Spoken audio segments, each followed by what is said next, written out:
جو لوگ چلا رہے ہیں انہیں کا دل جانے کہ وہ ابو جہل کی پلاننگ چلا رہے ہیں یا مصطفیٰ کے دین کو آگے بڑھا رہے ہیں۔ نبی کے غلاموں میں کسی نے میٹنگ کی جگہ کا نام دار الندوہ نہیں رکھا تھا، دشمنوں نے رکھا تھا۔ دار الندوہ میں میٹنگ ہو گئی، طے یہ پایا کہ جس کی 40 سال سے زیادہ عمر ہوگی وہی اس میٹنگ میں آئے گا، نئی عمر کے لوگ، بچے لوگ نہیں آئیں گے۔ قریش خاندان کے علاوہ دوسرے خاندان کے لوگ بھی اس میٹنگ میں نہیں آئیں گے، بڑی پابندی تھی اس میٹنگ میں۔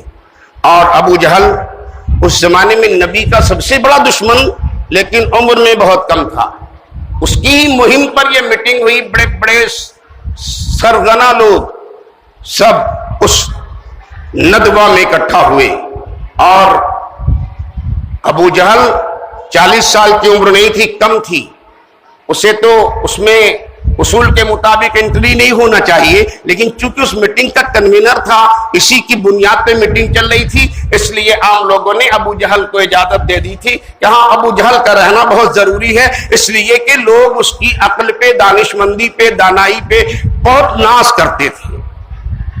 میٹنگ ہو گئی، اور جب سارے شرکا میٹنگ میں اکٹھا ہو گئے نا، میٹنگ شروع ہونے والی تھی کہ باہر دروازے پر ایک شخص سبز رنگ کا ریشمی جبہ امامہ پہنے باہر کھڑا نظر آیا۔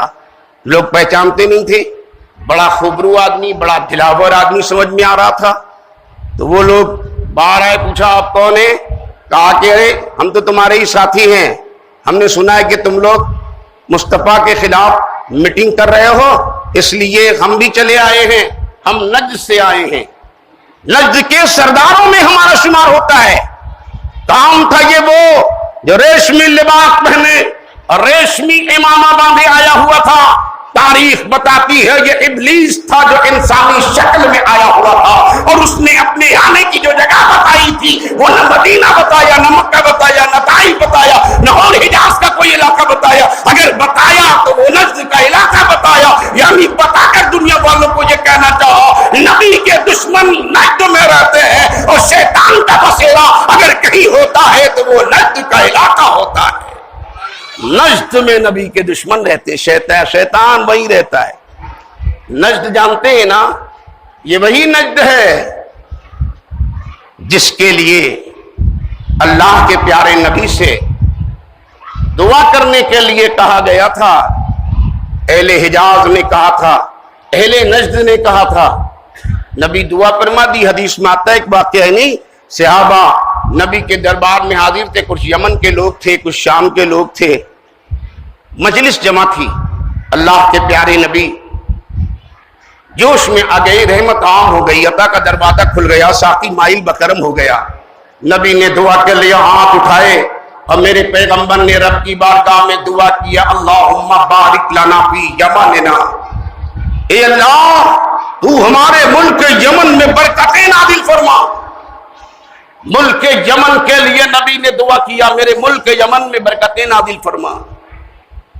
پھر اللہ کے پیارے نبی نے دعا کیا، اللہم بارک لنا فی شامنا، مولا تو ہمارے ملک شام میں برکتیں نازل فرما، شام میں برکتیں نازل فرما، یمن میں برکتیں نازل فرما۔ نبی نہ یمن میں رہتے ہیں، نبی نہ شام میں رہتے ہیں، پھر شام کے لیے کیوں دعا، یمن کے لیے کیوں دعا؟ وجہ یہ ہے نبی تو یمن میں نہیں رہتے، لیکن نبی کا ایک عاشق اور نبی کا ایک فدائی ملک یمن میں رہتا ہے، جہاں خدا والے رہا کرتے ہیں۔ اس دیار سے میرے مصطفیٰ کو پیار ہے، اس علاقے کی برکت کے لیے مصطفیٰ دعا کر کے رہتی دنیا کو یہ پیغام دے رہے ہیں، اے میرے غلاموں، جہاں جہاں خدا والے رہتے ہو اس دیار سے تم بھی پیار کیا کرو، وہ علاقہ رحمتوں کے نزول کا مرکز ہوتا ہے۔ یہی وجہ ہے کہ ہم لوگ اجمیر شریف سے، دیبا شریف سے، بریلی شریف سے، کلیر شریف سے، پانی پت شریف سے محبت رکھتے ہیں نا، اس لیے کہ یہاں اللہ والے رہتے ہیں۔ نبی نے دعا کیا ملک یمن کے لیے۔ کیوں ملک یمن سے پیار تھا مصطفیٰ کو؟ اس لیے کہ یمن کی دھرتی پر مصطفیٰ کا ایک غلام عاشق صادق رہتا تھا، جس کا نام ویسے کرنی تھا۔ کوئی پوچھے ملک شام کے لیے کیوں دعا کیا مصطفیٰ نے؟ شام کے ملک سے نبی کو کیوں پیار تھا؟ ملک شام کے لیے مصطفیٰ نے دعا کیا، اللہم بارک لنا فی شامنا، مولا ہمارے ملک شام میں برکت نازل فرما۔ کیوں کیا؟ نبی کو ملک شام سے پیار اس لیے تھا کہ ملک شام ان کے جد کریم ابراہیم خلیل اللہ کا مسکن، حضرت ہاجرہ کا ٹھکانہ، اور حضرت اسماعیل اور حضرت اسحاق کا ٹھکانہ اور مرکز تھا۔ اس لیے مصطفیٰ کو ملک شام سے پیار تھا۔ دنیا والوں کو بتایا جہاں خدا کے انبیاء رکھتے ہو اس جگہ سے پیار کیا کرو اور وہاں برکتیں نازل ہوتی ہیں۔ نبی نے دعا کیا، اور وہیں پہ نجد کے لوگ بھی بیٹھے ہوئے تھے۔ نجد کے لوگ دیکھا کہ آج بڑا اچھا موقع ہے، نبی دعا کر رہے یمن کے لیے، شام کے لیے، سب جگہ کے لیے۔ فوراً انہوں نے کہا یا رسول اللہ وفی نجدنا، نبی ہمارے ملک کے نجد کے لیے بھی دعا کر دیجئے۔ نبی نے انسنی فرما دی، کوئی دعا نہیں فرمائی۔ دوبارہ انہوں نے پھر کہا وفی نجدنا، اللہ کے نبی نے پھر کوئی جواب نہیں دیا، دعا بھی نہیں فرمائی۔ انہوں نے سمجھا شاید سن نہیں پا رہے ہماری بات، سمجھ رہے ہیں نا؟ نبی سن نہیں پاتے، یہ ذہن کون لوگ رکھنے والے؟ وہی نجد کے۔ انہوں نے سمجھا کہ سن نہیں پا رہے، اور تیسری بلند آواز میں تیسری بار کہا یا رسول اللہ وفی نجدنا، اللہ کے پیارے نبی نے دعا نہیں فرمائی، اور نبی نے فرمایا جانتے ہو یہ نجد وہ علاقہ ہے جہاں سے شیاطین کی جماعت پیدا ہوگی اور جہاں سے فتنے جنم لیں گے۔ یہ وہ جگہ ہے جو برکت کے لیے دعا نبی نے نہیں کی ہے بلکہ فتنوں کی آواز کا بتایا ہے۔ یہ وہی نجد ہے جو آج نیا نام ریاض رکھ کر باغیوں کی طرف سے وہ دارالحکومت بنا ہوا ہے۔ ریاض یہ پرانا نام اس کا نجد ہے، اتنا بدنام تھا کتابوں میں نجد کہ انہوں نے سوچا نجد کو اب دارالحکومت بنا دیا جائے، دنیا میں بڑی بدنامی ہوگی، تو نجد کا نام ہٹا کر ریاض رکھ دیا۔ علاقہ وہی ہے، وہیں سے شیاطین پیدا ہوتے جنم لیتے ہیں۔ فتنے جتنے پیدا ہوئے، آج وہابیوں کے فتنے، دیوبندیوں کے فتنے، سب کی آماج گاہ وہی نجد ہے۔ بہرحال بات دوسری طرف نہ چلی جائے، میں لمبا وقت نہیں چاہتا۔ عرض یہ کر رہا تھا کہ دارالندوہ میں وہ ریشمی لباس والا اور ریشمی امامے والا آیا، حیرت میں پڑے یہ لوگ کہاں سے آئے؟ اس نے کہا کہ ہم نجد سے آئے، وہاں کے اپنے قوم کا سردار ہیں، آپ لوگ ان کے خلاف میٹنگ رچاؤ، مجھے معلوم ہوا، اس لیے میں بھی آ گیا کہ میں آپ کی بھی رائے سنوں گا اور پھر میں اپنی رائے بھی آپ کو دوں گا۔ چنانچہ ان کا ہم نوا ملا، انہوں نے اس کو بھی جگہ دے دیا، بیٹھا لیا، میٹنگ چالو ہوئی، طرح طرح کی تجویز سامنے آتی رہی، اور جو تجویز آتی وہ یہ جو نجد سے وہاں کی قوم کا سردار بن کر آ گیا، یعنی ابلیس سب سے پہلے کھڑا ہو جاتا اور کہتا تمہاری تجویز معقول نہیں ہے، تم ایسا کرو گے تو اس کا یہ رزلٹ ملے گا۔ یعنی ایک شخص نے یہ تجویز رکھی تھی کہ محمد ابن عبداللہ کو محصور کر دیا جائے کسی گھر میں، تنہا مکان میں، اور کسی سے ملنے نہ دیا جائے زمانے تک۔ اس طرح سے وہ کمزور پا جائیں گے، بھوکے پیاسے قیدی رہتے رہتے دنیا سے چلے جائیں گے۔ تو اسی نجد سے آنے والے نے فوراً کھڑے ہو کر تردید کی، ارے نہیں، خبردار، ایسی تجویز مت کرنا، یہ تمہاری تجویز ہرگز مناسب نہیں ہے، اس لیے کہ جب انہیں تم قیدی بنا دو گے نا، لوگوں کی نگاہ میں وہ مظلوم ہو جائیں گے، اور مظلوم سے لوگوں کے دل کا رشتہ اور زیادہ قریب ہوتا ہے، اور زیادہ بھیڑ آنے لگے گی، اور اس کے گھر کے چاروں طرف ان کے دیوانوں کا میلہ لگ جائے گا کہ تمہارا ہٹانا مشکل ہو جائے گا، ایسا نہیں کرو۔ دوسرے نے کہا ملک بدر کر دیا جائے، ایسی جگہ کر دیا جائے جہاں کوئی کا پتہ نہ چلے، اپنے شہر سے، اپنے علاقے سے باہر کر دیا جائے۔ اسی نے پھر تردید کیا، خبردار، یہ بھی تجویز کارآمد نہیں ہے، وہ جہاں جائیں گے اپنی شیریں بیانی سے، اپنے اخلاق، اپنے کردار، اپنے گفتار اور اپنے اپنے اعتبار سے وہ لوگوں کے دل مول لیں گے، جہاں جائیں گے وہاں ان کے دیوانے تیار ہو جائیں گے، یہ بھی مناسب نہیں ہے۔ پھر ابو جہل کھڑا ہوا اور اس نے کہا ایک ترکیب سمجھ میں آتی ہے کہ ہم میں سے چند لوگ قسم کھا لیں، مستعد ہو جائیں اور مکمل تیار ہو جائیں کہ ان کے گھر میں ہی ان کا خاتمہ کر دیں، اس طرح سے فتنہ مٹ جائے گا۔ اور جب ابو جہل نے یہ تجویز رکھی تو اس ابلیس نے کھڑے ہو کر تائید کیا اور کہا ہاں یہ کام اچھا ہے، اگر ایسا ہو جائے تو فتنہ مٹ جائے گا۔ چنانچہ تجویز مکمل ہو گئی۔ قرآن میں اس کا ذکر ہے، پورا اس دارالندوے کی میٹنگ کا ذکر قرآن میں ہے۔ اللہ نے ارشاد فرمایا اے مکے کے کافروں، تم اپنی تدبیروں میں بہت ہی اپنے کو اچھا سمجھ رہے ہو، تمہیں معلوم نہیں ہے تمہیں معلوم نہیں ہے اللہ فرماتا ہے واللہ خیر الماکرین، اللہ تم سے بہتر تدبیر کرنے والا ہے کہ تم ہکا پکا رہ جاؤ گے اور میرے مصطفیٰ کا ایک بال بھی بیکار نہیں ہو سکتا۔ اس طرح سے قرآن میں ایک لمبی آیت آئی اور اللہ نے جواب دے دیا۔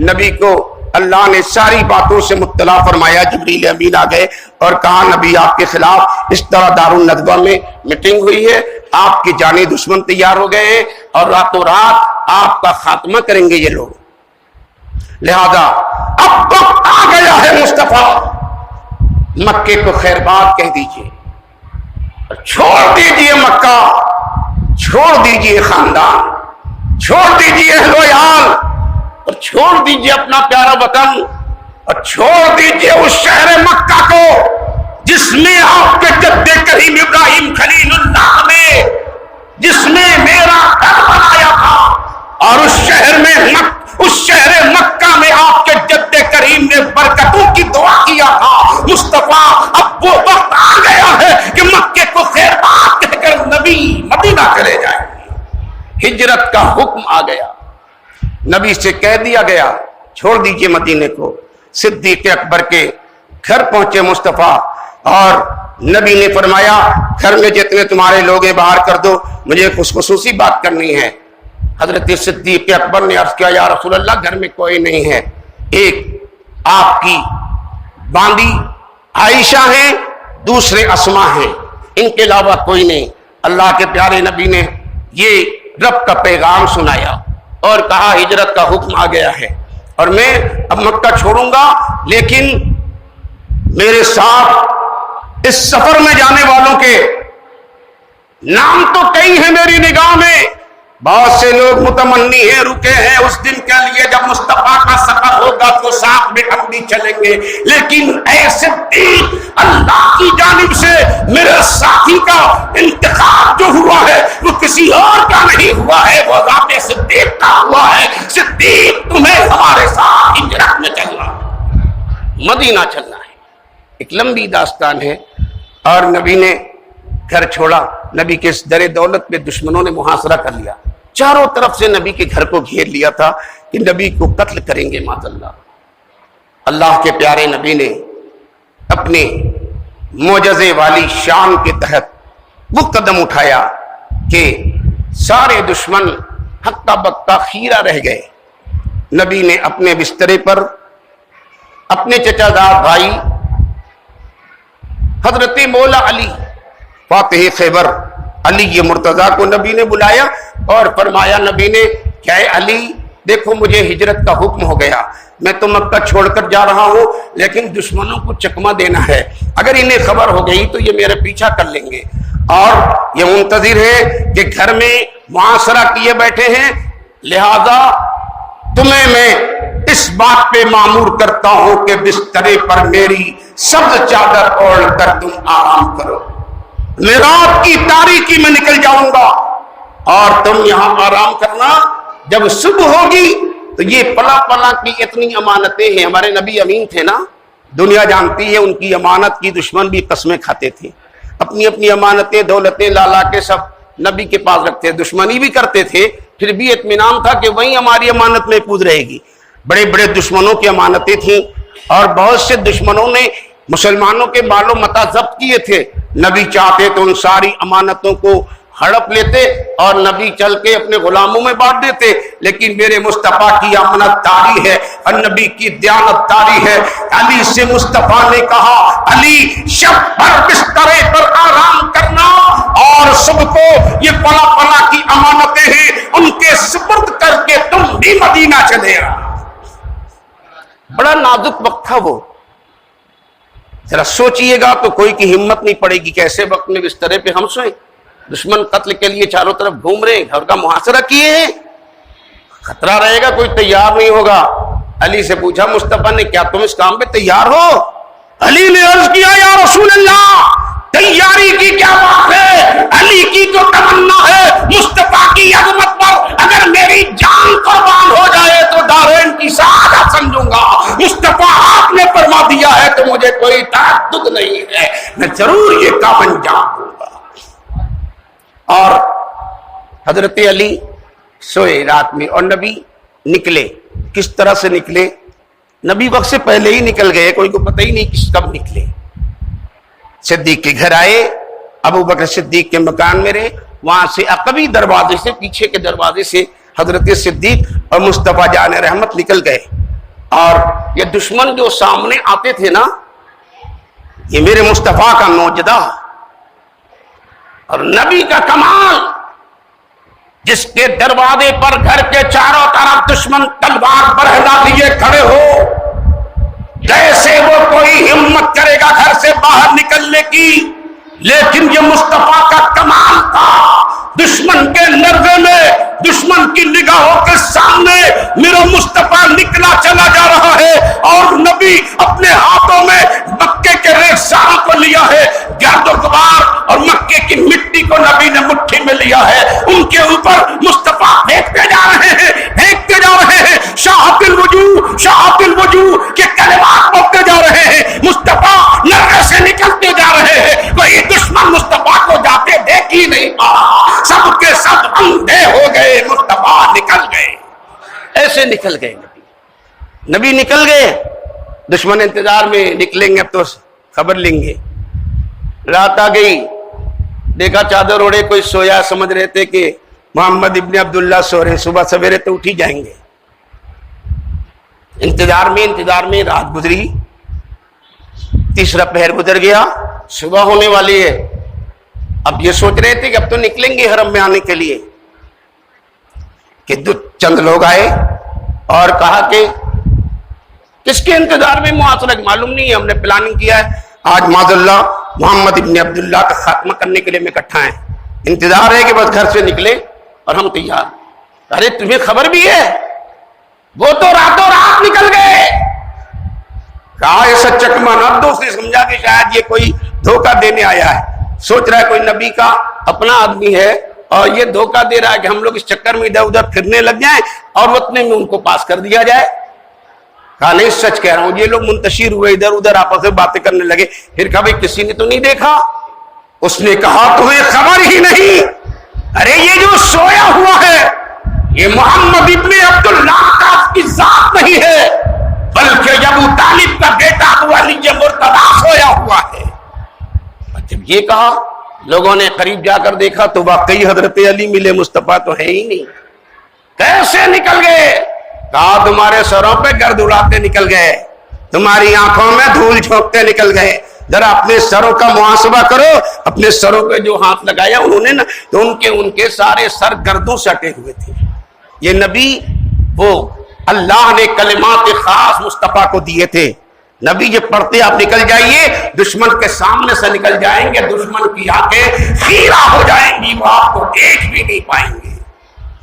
اور علی ایسے پرخطر ماحول میں، علی کو تو ایک منٹ نیند نہیں آنا چاہیے نا، یہ ماحول کا اندازہ لگا کے آپ بھی سوچ سکتے ہیں ایسے خطرے میں کون سوئے گا، کسے نیند آئے گی، جان ہتھیلی پر ہے، کب دشمن وار کرتے دھوکہ ہی سے کر دے، معاذ اللہ محمد کو سمجھ کے ہی علی پہ وار کر دے، خطرہ تو ہوگا نا، لیکن علی کو کوئی خطرہ نہیں، کوئی فکر نہیں، کوئی اندیشہ نہیں۔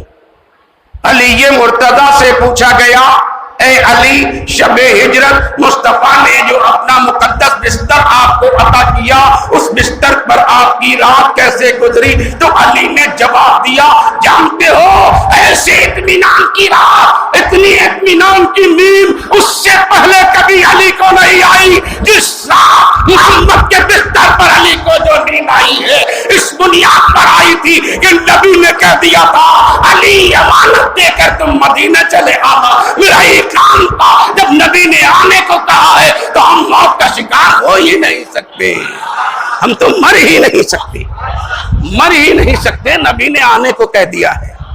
یہ صحابہ کا یہ کام تھا، اس درجہ نبی کے باتوں پر اطمینان تھا، ان کو یقین تھا۔ نبی نے کہہ دیا علی چلے آنا، مطلب سمجھ لیا تھا کہ علی کو کوئی دشمن زیر تلوار کر ہی نہیں سکتا۔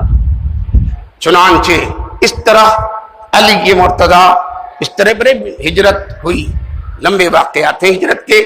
نبی مدینہ آئے، بہت ستایا، بہت تباہ کیا، ایسے ایسے ظلم ڈھائے۔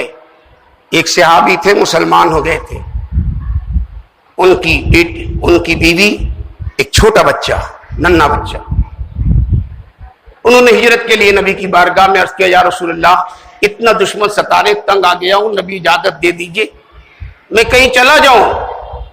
نبی نے فرمایا جاؤ، یثرب کو چلے جاؤ۔ اس وقت میں مدینے کا نام یثرب تھا، یثرب کہنا منع ہے، نبی نے یثرب پسند نہیں کیا، بلکہ اس یثرب کا نام مصطفیٰ نے مدینہ رکھا۔ مدینہ رکھ کر مصطفیٰ نے اپنے مدینے کے لیے اللہ کی بارگاہ میں دعا کیا تھا۔ یہی یوم بدر ہے کہ میدان بدر کی طرف جاتے ہوئے مدینے سے جب نکلے تھے مصطفیٰ تو رب کی بارگاہ میں نبی نے دعا کیا تھا، مولا مکہ شہر میرے جد کریم ابراہیم خلیل اللہ نے آباد کیا تھا اور تجھ سے برکت کی دعا کیا تھا، مولا آج میں نے اس یثرب کو آباد کیا ہے اور اس کا نام ہم نے مدینہ رکھا ہے۔ مصطفیٰ اب شہر مدینہ میں تجھ سے میں برکتوں کی دعا کر رہا ہوں، تو بیماریوں کو نکال دے یہاں سے، امراض کو مدینے سے دور کر دے، وبائی امراض سے مدینے کو محفوظ کر لے۔ مولا ایک حرم ابراہیم نے بنایا، دوسرا حرم مدینے میں تیرے مصطفیٰ نے بنایا ہے۔ یہ مدینہ ہے، نبی نے مدینے سے تو عرض یہ کر رہا تھا کہ ہجرت کیا، کتنا ستایا۔ ہاں وہ صحابی اجازت مانگ لی، نبی نے کہا چلے جاؤ مدینہ، نکلے۔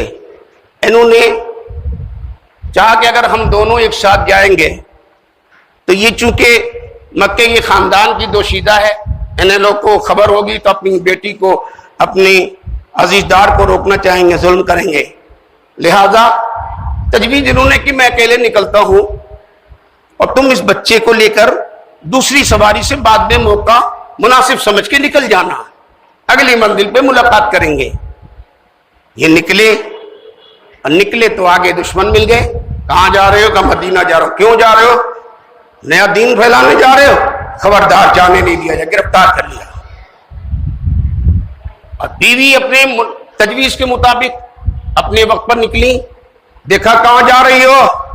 کہ مدینہ جا رہی ہوں، میرا شوہر گیا، میں بھی جا رہی ہوں، خبردار مدینہ جانے کی اجازت نہیں ہے، یہی رہنا، یہاں کی بیٹی ہو، یہاں رہنا ہے۔ ان کے خاندان والے اکٹھا ہو گئے اور کسی میں جھگڑا ہوا، اور جو صحابی کے خاندان والے تھے انہوں نے بچہ خود چھین لیا اور ان کے خاندان والوں نے عورت کو اپنے قبضے میں کر لیا۔ اس طرح سے بچہ کہیں، عورت کہیں، شوہر کہیں، بکھر گیا یہ گھر، سب بکھرے، ظلم و استبداد ان پر ڈھائے گئے، سب کچھ برداشت کیا، لیکن میرے مصطفیٰ کے دین سے وہ محبت کیا کہ پائے استقامت میں کسی کو لغزش نہ آئی۔ خاتون نے بیٹا جدا ہونا تو گوارا کیا، مصطفیٰ کی محبت کو سینے میں ایسا بسا لیا۔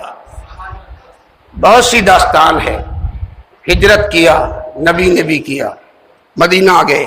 اتنا ستایا تھا، مدینہ جب آ گئے جب بھی دشمنوں نے چین نہیں لیا، جا بجا ان کا وفد آتا تھا اور مسلمانوں کی چراگاہوں میں ان کے جانوروں کو لوٹ لیتے تھے۔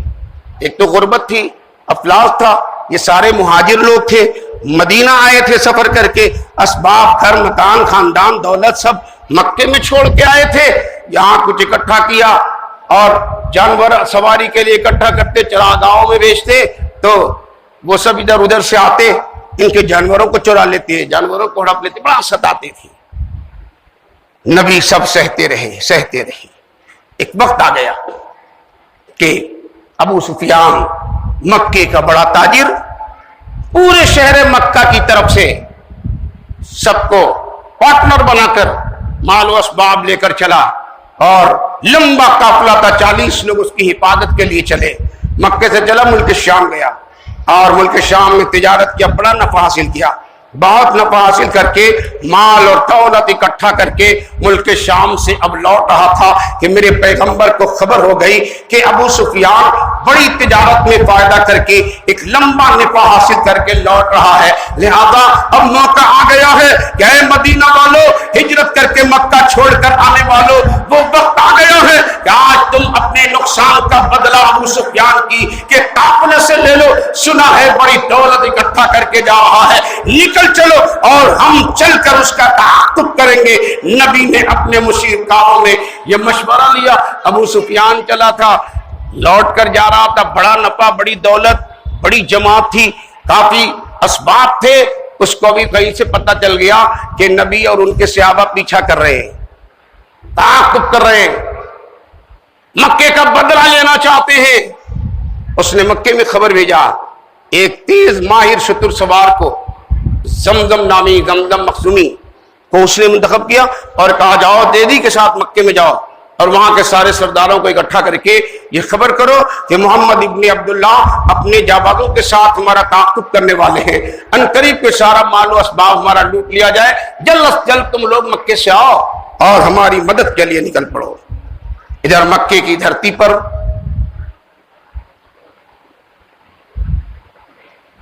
میرے مصطفیٰ کے خاندان کی ایک خاتون جن کا نام عاتقہ ہے، عاتقہ نے خواب دیکھا اور صبح کو اپنے بھائی عباس کو بلایا اور کہا کہ شب میں نے ایک ایسا بھیانک خواب دیکھا ہے کہ مجھے تو سمجھ میں نہیں آتا، معلوم ہوتا ہے کہ یہاں پر عذاب آنے والا ہے، پورا مکہ شہر تباہ ہونے والا ہے۔ بھئی کیا خواب دیکھا؟ اس خاتون نے کہا میں نے خواب دیکھا ہے کہ وادی ابطح میں ایک شخص ہے جو شتر سوار ہو کر آیا ہے اور وہ یہ آواز دے رہا ہے، اے مکہ کے تاجروں اور مکہ کے کفاروں، اپنی اپنی قتل گاہوں کی طرف نکل پڑو اور ایک عذاب آنے والا ہے، تم سب تباہ و برباد ہونے والے ہو، نکل چلو اپنی قتل گاہوں کی طرف۔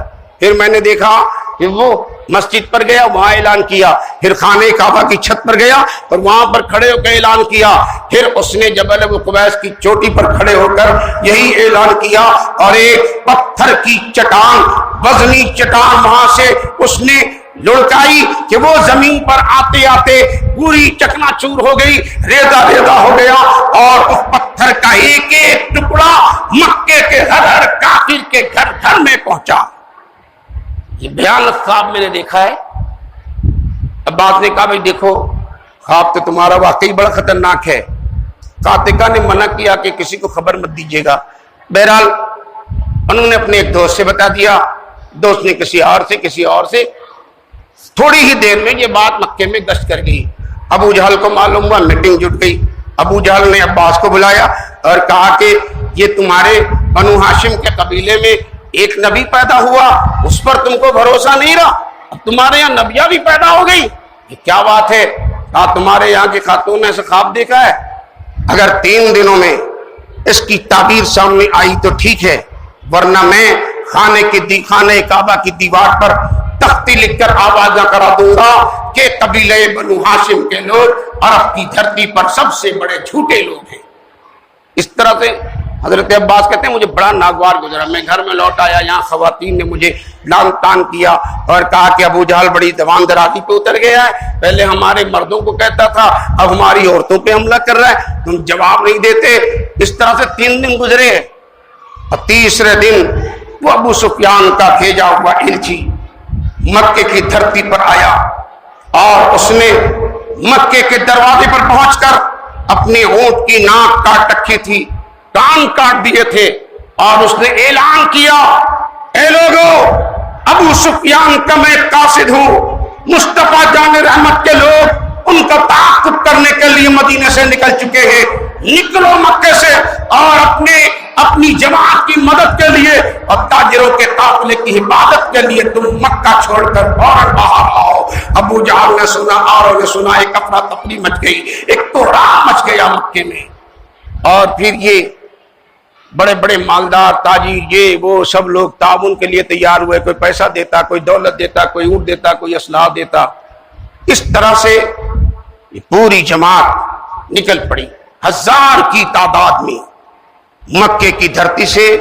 ابو جہل، عتبہ، شیبہ، ولید، دیگر مکے کے بڑے بڑے کافر کی سرکردگی میں یہ قافلہ مکے سے نکلا۔ ادھر اللہ کے پیارے رسول نکلے تھے، اور چونکہ کوئی بہت بڑی جنگ کرنے کی پلاننگ نہیں تھی، اس لیے کوئی لمبی جماعت نہیں تھی۔ جتنے لوگ اس وقت میسر آئے جو اکٹھا رہے ہو سکے وہی ساتھ میں آ گئے۔ 12 رمضان کو نبی نکلے، تعاقب کیا مصطفیٰ نے، لیکن معلوم ہوا وہ کوئی راستہ بدل کر کسی راستے سے نکل گیا، اور اس نے مکے میں خبر بھی بھیج دیا کہ اب ہم ان کے نرغے سے نکل گئے ہیں، اطمینان و سکون سے ہم مکہ پہنچنے والے ہیں، لہذا تم لوگ اپنی پلاننگ چینج کر دو، اور اب مکہ چھوڑ کر باہر آنے کی ضرورت نہیں ہے۔ یہ خبر مل چکی تھی کفاروں کو۔ اس کے باوجود ابو جہل کو ایک خلش تھی، دشمنی پہلے سے تھی، پھر بھی وہ تنا رہا اور کہا ہم نے قدم نکال دیا ہے تو لوٹ کر نہیں جائیں گے، اگر آج لوٹ گئے تو ان کا حوصلہ بڑھ جائے گا، ہم چلیں گے اور ایسی عبرتناک صدا دیں گے کہ ہمیشہ کے لیے مصطفیٰ اور ان کے غلام کی بولی بند ہو جائے گی اور ان کی ہمتیں جواب دے جائیں گی۔ اس ضد میں وہ رکا نہیں۔ بہت سے درمیان میں حالات پیدا ہوئے، لوگ مشورہ دیتے تھے لوٹو کام ختم ہو گیا، لیکن مانا نہیں، چلایا۔ کیوں نہ آتا؟ اللہ نے قرآن میں ذکر کیا ہے، جب ہم نے چاہ لیا تو اے کفارو، مکے سے تمہیں بلا کر اس وادی میں اکٹھا کر دیا، اور جب ہم تمہارا خدا چاہے گا تمہارا وجود دنیا سے مٹ جائے گا۔ اللہ کی مرضی تھی، اور نبی سے رب نے ارشاد فرما دیا تھا، جبریل امین آ گئے تھے اور نبی سے عرض کیا تھا یا رسول اللہ نے وعدہ فرمایا ہے آپ نکلے ہیں تو قدم بڑھاتے رہیے، 2 جماعتوں میں ایک پر اللہ آپ کو فتح عطا فرمائے گا۔ 2 جماعتوں میں وہ ایک کون تھی؟ ایک تو ابو سفیان کی تھی جو نکل گئی، دوسری جماعت یہ تھی۔ نبی اس اشارے کو سمجھ گئے تھے۔ چنانچہ بات لمبی ہو رہی ہے، مختصر یہ کہ بدر کی وادی میں 16 رمضان تو اللہ کے پیارے نبی، صحابہ سب اکٹھا ہو گئے۔ آج کی تاریخ، اور یہی آج کی وہ رات ہے، روزے کا دن تھا۔ وہ صحابہ کھجور چوس کر افطار کرنے والے، اور پھر اسی کھجور کو چوس کر سحری کرنے والے، اثاثے نہیں، مال نہیں، اسباب نہیں، دولت نہیں، کچھ نہیں، پھر ہے کیا؟ اسلام کی عظمت نگاہوں میں ہے، مصطفیٰ کی محبت سینوں میں ہے۔ صرف اس لیے آئے، بدر کی وادی میں آئے، شدت کی گرمی، اس گرمی کا اندازہ آج کی اس مئی جون کی گرمی سے ہم لوگ لگا سکتے ہیں۔ یہاں تو گرمی مکے کی گرمی کے لحاظ سے کچھ نہیں، 6 گنا 10 گنا سمجھیے۔ وہ ایک زاری علاقہ، ہوائیں لو چل رہی ہوتی، روزے کی کیفیت ہوتی، اور یہ بدر کی وادی میں ہواؤں کے ذریعے ریگزارے اڑ اڑ کر بالوں میں اٹھتے، آنکھوں میں سماتے، کیسی مشکل کا وقت ہے، لیکن ان سے صحابہ کی ہمتوں کو سلام کہیے، ایک کے قدم بھٹکتے نہیں ہے، سب مصطفیٰ کی رضا پر ہمیشہ تیار رہتے۔ بدر کی وادی بھی دیکھ کر منظر گویا اپنے خدا سے کہہ رہی ہے، وادی بدر کہہ رہی ہے، اے خدا کیا معلوم تھا مجھے میرے جگر پر ساقی حوض کوثر آئے گا، کیا معلوم تھا مجھے میرے سینے پر تیرا محبوب آئے گا، میری چھاتی پر تیرے مصطفیٰ کے غلام آئیں گے، اس روزے کی پیاس میں، شدت کی گرمی میں آئیں گے۔ مولا خبر ہوتی نا تو کل جو طوفان نوح آیا تھا جب بھی میں تھوڑا پانی آج کے لیے بچا رکھتی، لیکن مجھے کیا خبر تھی مولا یہ ہماری وادی میں آ کر تیرے محبوب تیرے مہمان کلفت اٹھا رہے ہیں، کچھ آسانی پیدا فرما دے، بارش فرما دے مولا کہ روزگاروں کا اڑنا بند ہو جائے اور یہاں کی ہوا میں کچھ خنکی پیدا ہو جائے۔ چنانچہ اللہ کا کرم ہو گیا، شام ہوتے ہوتے بارش ہو گئی، خوب بارش ہوئی، مصلحت خداوندی تھی، ایسی بارش کہ مسلمانوں کو سکون ملا اور اللہ نے وہیں سے راہ ہموار کر دی۔ جغرافیائی لحاظ سے جو نقشہ بتایا گیا میدان بدر کا وہ یہ کہ وہ ایک میدان بہدوی شکل کا، اس کے ایک حصوں میں پہاڑوں کی کثرت، کچھ نشیبی علاقے اور کچھ بالائی حصے، کفاروں نے بالائی حصے کو سمجھ کر اپنے واسطے فائدہ مند سمجھ کر اس جگہ پہ ڈیرہ جما لیا تھا۔ نشیبی حصہ ادھر نبی کے ہاتھوں آ رہا تھا۔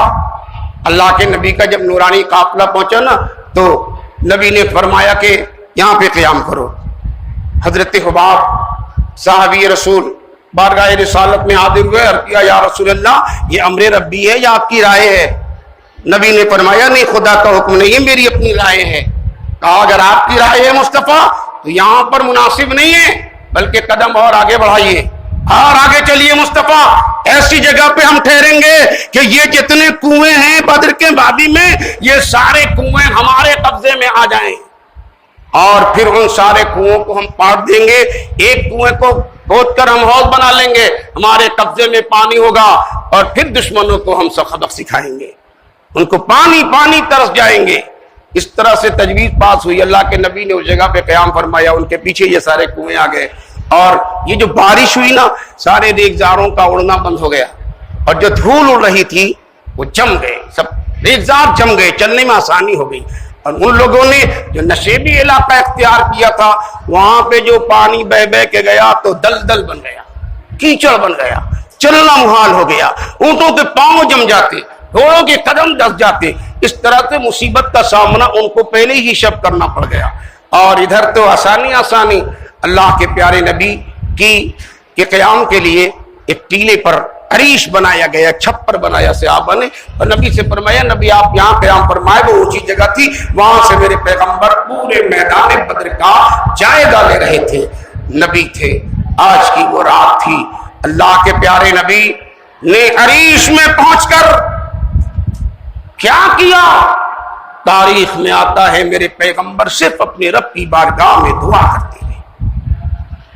کرتے رہے، اتنی دعا صدیق کہتے مصطفیٰ اب تو بس بھی کر دو، تم نے دعا کی تو انتہا کرتی ہے، لیکن میرے مصطفیٰ سے رہا نہ جاتا، اپنے رب کی بارگاہ میں نبی رو رو کر دعا کرتے، اتنی دعا میں ہو جاتے کہ نبی کی چادر سر سے سرک کر کاندھے سے سرک کر کمر پر آ جاتی۔ صدیق پھر اس چادر کو نبی کے سر پر ڈالتے اور نبی سے کہتے نبی اب بس بھی کر دیجئے، لیکن مصطفیٰ باز نہ آتے، کرتے رہے دعا۔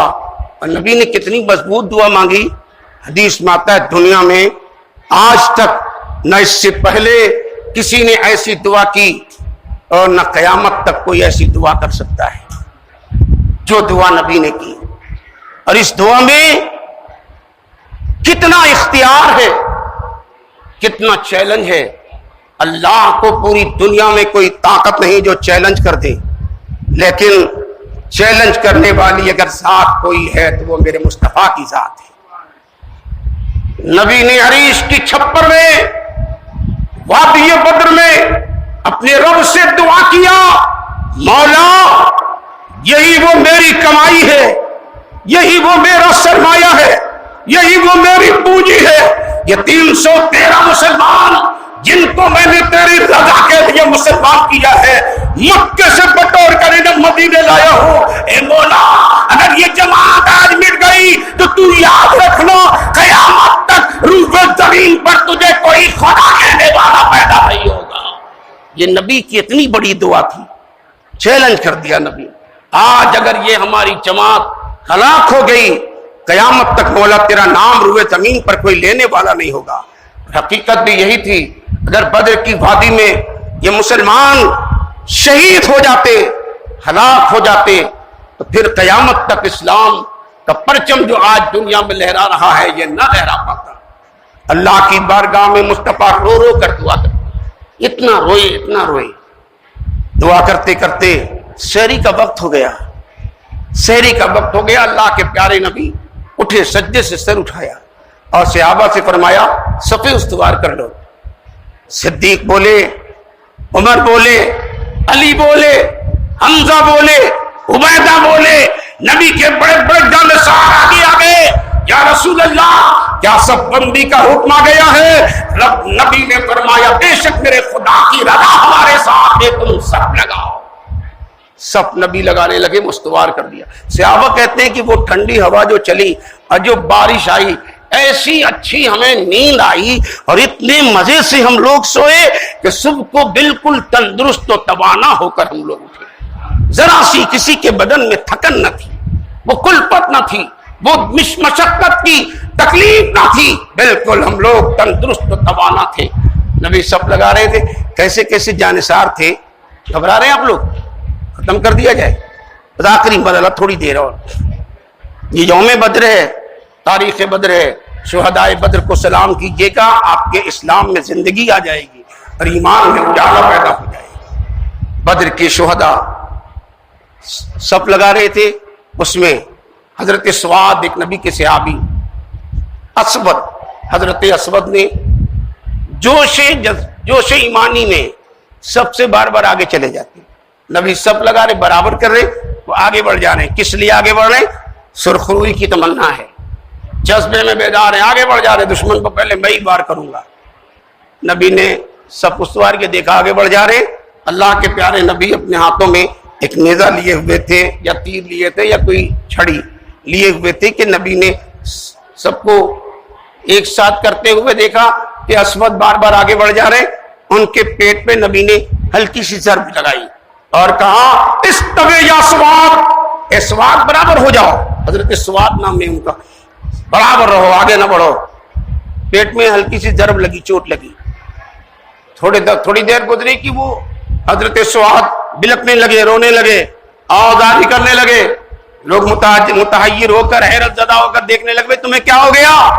نبی سامنے سے گزرے، روک کر سواد نے کہا یا رسول اللہ، آپ نے جو چھڑی سے میرے پیٹ پر ضرب لگائی ہے، تکلیف سے بے قرار ہوں، مجھے شدت کی تکلیف ہے، نبی میں اس کا آپ سے بدلہ چاہتا ہوں۔ آپ تو انصاف کے پیکر ہیں اور عدل کے سرچشمہ ہیں، مصطفیٰ آپ انصاف کر دیجئے تاکہ کبھی کوئی آپ پر انگلی اٹھانے والا نہ پیدا ہو۔ یہ جو جرأت مندانہ باتیں سنی اور لوگ حیرت میں پڑ گئے، سواد کو کیا ہو گیا ہے؟ بدلہ لینے کی باتیں کر رہا ہے۔ میرے نبی کھڑے ہو گئے، اپنی قمیص اور زرہ نبی نے کھول دی، چونکہ اس وقت سواد کا بطن برینا تھا، سامنے قمیص نہیں کھلی تھی۔ نبی نے بھی اپنی قمیص کھول دی اور کہا اگر تمہیں میری چھڑی سے چوٹ لگی ہے، تکلیف ہے، تو تم بھی اپنی ضرب سے اپنا بدلہ لے لو۔ میرے نبی کا عدل و انصاف دیکھیں، قمیص کھول دی، پیٹ سامنے آیا۔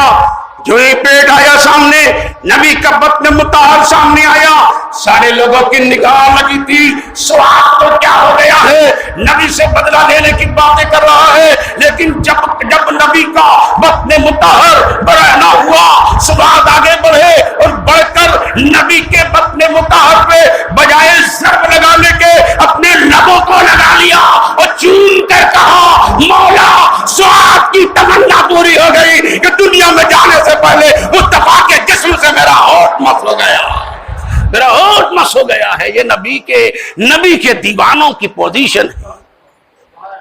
نبی پوچھا، نبی نے یہ کیا کیا تم نے؟ کہا یا رسول اللہ یہ اس لیے میں نے کیا، جانتا ہوں صبح آپ کے قدموں پر میری جان نچھاور ہوگی، دنیا چھوڑ کر جاؤں گا، پھر نبی آپ کا دیدار نصیب ہو کہ نہ ہو۔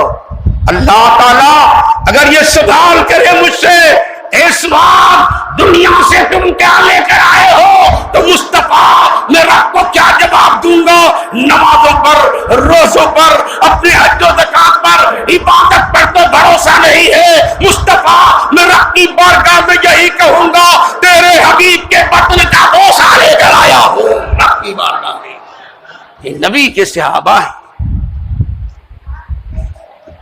اللہ کے نبی نے صحابہ کو تسکین فرمائی، صف استوار تھی، اور پیغمبر نے ارشاد فرمایا ابو بکر عمر میری نگاہیں دیکھ رہی ہے، تم سب اطمینان رکھو، میری نگاہ دیکھ رہی ہے، کل صبح فتح کا جھنڈا ہمارے ہاتھوں میں ہوگا، اور یہ سارے دشمن جو اکڑ رہے ہیں، نخوت اور رعونت میں چور ہیں، جن کے یہاں رقاصائیں آئی ہیں، جو ناچ رہی ہے، گا رہی ہے، شراب پہ شراب چل رہا ہے، ان سب کو میری نگاہ دیکھ رہی ہے کہ کل سب یہ سارے دشمن میں ایک ایک شخص مارا جائے گا، اور جو جہاں جہاں مارا جائے گا میں وہ بھی جانتا ہوں، میری نگاہ وہ بھی دیکھ رہی ہے۔ یہ نبی کا علم غیب ہے۔ لوگ کہتے ہیں انہیں علم غیب نہیں ہے، کل کیا ہونے والا ہے، کون کہاں مرے گا، اسی کا نام تو غیب ہے نا۔ نبی فرماتے ہیں میں دیکھ رہا ہوں۔ لوگوں نے کہا بھی آپ دیکھ رہے ہیں تو بتائیے کون کہاں مارا جائے گا۔ اللہ کے پیارے نبی نے اسی رات میں جب صف لگا رہے تھے مصطفیٰ، اپنی چھڑی اپنے عصا سے نبی میدان میں پھرتے جاتے، چلتے جاتے، اور پھر ایک نشان کھینچتے، اور نبی فرماتے جانتے ہو ابو جہل یہاں مارا جائے گا، پھر نبی کے شان کھینچتے، اور نبی فرماتے جانتے ہو ولید یہاں مارا جائے گا، عتبہ یہاں مارا جائے گا، شیبہ یہاں مارا جائے گا، امیہ یہاں مارا جائے گا۔ ایک ایک دشمن کا نام لے لے کر مصطفیٰ نے نشان کھینچا تھا، اور نبی نے شب کے حصے میں بتا دیا تھا کون کون دشمن کہاں کہاں مارا جائے گا۔ یہ نبی کا علم غیب نہیں تو اور کیا ہے؟ علم غیب مصطفیٰ پر باتیں کرنے والوں، اللہ کی عطا سے مصطفیٰ عالم غیب ہے، اور کوئی غیب کیا، تم سے نہا ہو بھلا جب نہ خدا ہی چھپا تم پہ کرو رو تو۔ 17 رمضان آ گئی، صبح کا وقت آ گیا، اور نماز فجر ادا کی گئی، اعلان جنگ ہو گیا۔ ادھر طرح طرح کے گھوڑے، اونٹوں کی طرح طرح کے آلات حرب و در کی کثرت سے چمکاتے چمکاتے دشمن خوب ٹہلتے، نخوت بھرے انداز میں آواز دیتے، چیلنج کرتے۔ وہ وقت آیا، سب سے پہلے انہی کا ایک بدماش کافر شرارت کی، جنگ کی شروعات کی، اور وہ قدم بڑھاتے ہوئے جس کنویں کو حوض بنا کر مسلمانوں نے پہلے سے قبضے میں کر رکھا تھا، اس نے شرارت کی، جنگ کی شروعات کی، اور کہا کہ میں نے اپنے خدا سے وعدہ کیا ہے اور قسم کھائی ہے کہ میں اس حوض سے پانی پیوں گا، اور اس حوض کو ان کے حق میں باقی نہ چھوڑوں گا۔ یہ کہہ کر آگے بڑھا، نیت ناپاک تھی، اور یہ چیلنج کیا کہ میں نے وعدہ کیا، اپنے خدا سے قسم کھائی ہے۔ حضرت حمزہ نے سنا، جلال آ گیا، شیر نر کی طرح سامنے آ گئے، اور اس بڑے کافر دشمن اسلام کو اس حوض سے قریب جانے سے پہلے حضرت حمزہ نے اپنے بہادرانہ وار سے اس طرح حملہ کیا کہ اس کی ٹانگیں کٹ گئیں۔ ٹانگیں کٹیں، وہ اسی میں لڑتا آگے بڑھتا، چاہتا تھا کہ آخری کوشش کروں اسی میں کود جاؤں تاکہ خون سے یہ پانی خراب ہو جائے، کوئی پی نہ سکے، اس لیے ہم نے وعدہ کیا ہے۔ لیکن حضرت حمزہ نے اپنی کمال شجاعت سے اس کو جانے نہ دیا، وہیں پر خاتمہ ہو گیا۔ جب یہ خاتمہ ہوتے دشمنوں نے دیکھا، اب ان کے اندر جوش آ گیا، سامنے آئے، حل میں موارث کی آواز آئی۔ اللہ کے پیارے نبی نے 3 نوجوانوں کا انتخاب کیا، جاؤ دشمن آواز دے رہے ہیں، جاؤ ان کے مقابلے میں چلے جاؤ۔ یہ 3 نوجوان آگے بڑھے، ولید، عتبہ، شیبہ سامنے آئے، کہا تم کون ہو؟ ان لوگوں نے کہا کہ ہم لوگ تو قبیلے انصار سے ہیں، ہم لوگ انصاری لوگ ہیں، انصار ہیں۔ انہوں نے کہا آپ لوگ واپس جاؤ، آپ ہمارے مقابلے کے نہیں ہو، آپ سے ہم نہیں جنگ چلنا چاہتے، ہم تو اپنے مقابل میں ان لوگوں کو چاہتے ہیں جو ہمارے خاندان کے اور ہمارے مکے کے رہنے والے ہیں، ان کو بھیجو سامنے۔ یہ تینوں نوجوان لوٹ کر آئے، اللہ کے پیارے نبی کی بارگاہ میں عرض کیا، یا رسول اللہ، یہ کافر، یہ دشمن بڑے غرور میں ہیں، بڑے نخوت میں ہیں، یہ تو کہتے ہیں تم ہمارے لائق ہی نہیں کہ ہم تم سے مقابلہ کریں، ہمارے مقابلے کے لیے ان کو بھیجو جو عرب کے قبیلے کے ہیں، مکے کے لوگ ہیں اور جو قریش خاندان کے ہیں، ایسوں کو بھیجو۔ اللہ کے نبی نے فرمایا بڑی ناقدی کر رہے ہیں یہ سب، ٹھیک ہے اگر چیلنج ہی کر دیا، میرے پیغمبر کو جلا لایا اور نبی نے اپنے صحابہ کا جائزہ لیا، ارشاد فرمایا مصطفیٰ نے، تم یا عبیدہ، تم یا علی، تم یا حمزہ، اے حمزہ چلے جاؤ تیار ہو جاؤ، اے علی مقابلے کے لیے تیار ہو جاؤ، اے عبیدہ تیار ہو جاؤ مقابلے کے لیے۔ تینوں ذاتیں وہ تھیں جو مکے کی رہنے والی شیر نر تھیں، لوگ دیکھتے تھے دہل جاتے تھے۔ فتح خیبر کی شجاعت و دلیری تو آپ نے سنائی ہے نا، فتح خیبر کہلاتے ہیں۔ آج نبی نے ان کے کہنے پر انتخاب کر دیا، جاؤ عبیدہ جاؤ، علی جاؤ اور حمزہ جاؤ۔ تینوں ذاتیں سچ کر لیس ہو کر تیار ہو کر میدان میں پوچھا ولید نے، ولی سامنے تھا، ایک طرف عتبہ ایک طرف شیبہ کو لیا تھا، یہ بڑے سرگنا تھے وہاں کے۔ تینوں سامنے آئے، آپ لوگ کون ہو؟ جانتے نہیں ہو؟ چونکہ زرہ پہنے ہوئے تھے وہ پہچان نہیں سکے۔ پوچھا کون ہو آپ؟ کہا جانتے نہیں ہو ابو طالب کا بیٹا علی آیا ہے؟ جانتے نہیں ہو محمد ابن عبداللہ کا چچا حمزہ آیا ہے؟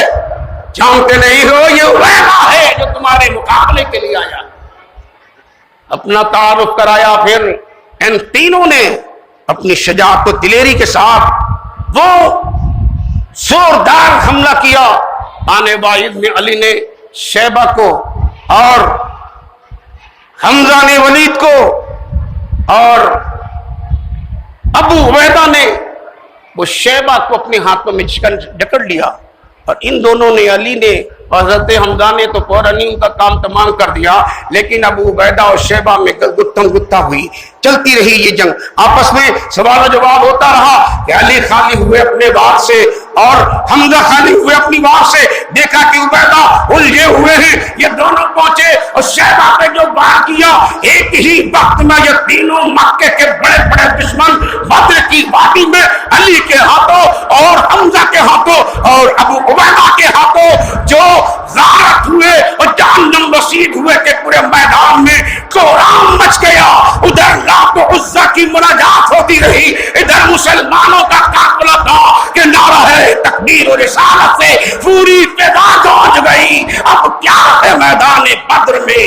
جوش ہے ایمان کا، جوش ہے اسلام کا، پروانہ وار جانثار میدان میں آتے رہے، یکے بعد دیگر میدان میں حملہ کرتے رہے، اور پھر میدان بدر میں وہ وقت بھی آیا، علی کہتے ہیں پورے شباب کے ساتھ جنگ چل رہی تھی، ایک ایک بڑے دشمن آتے رہے، مارے جاتے رہے۔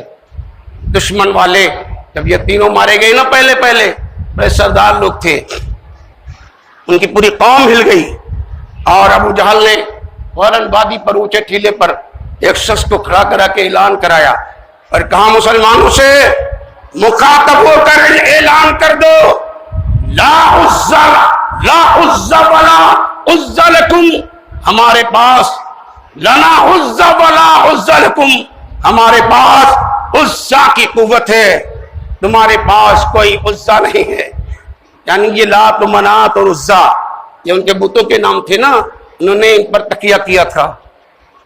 اعلان کرایا لنا عزا لنا ولا عزا لکم، ہمارے لیے تو عزا ہیں، تمہارے لیے کوئی عزا نہیں ہے۔ مصطفیٰ نے سنا، علی سے کہا کھڑے ہو جاؤ، اونچی وادی پر ابو جہل کو جواب دے دو، اور وہ کہتا ہے لا عزا لنا ولا عزا لکم، تم علی کھڑے ہو کر کہہ دو اللہ مولانا ولا مولا لکم، اللہ ہمارا مددگار ہے، تمہارا کوئی مددگار نہیں ہے۔ یہ نبی کا جواب تھا۔ علی کھڑے ہو گئے اور اعلان کر دیا علی نے، اللہ مولانا ولا مولا لکم، اللہ ہمارا مددگار ہے، تمہارا کوئی مددگار نہیں ہے۔ دشمن پورے فیض و غضب میں، میرے نبی کی پوزیشن اللہ اللہ، حضرت علی کہتے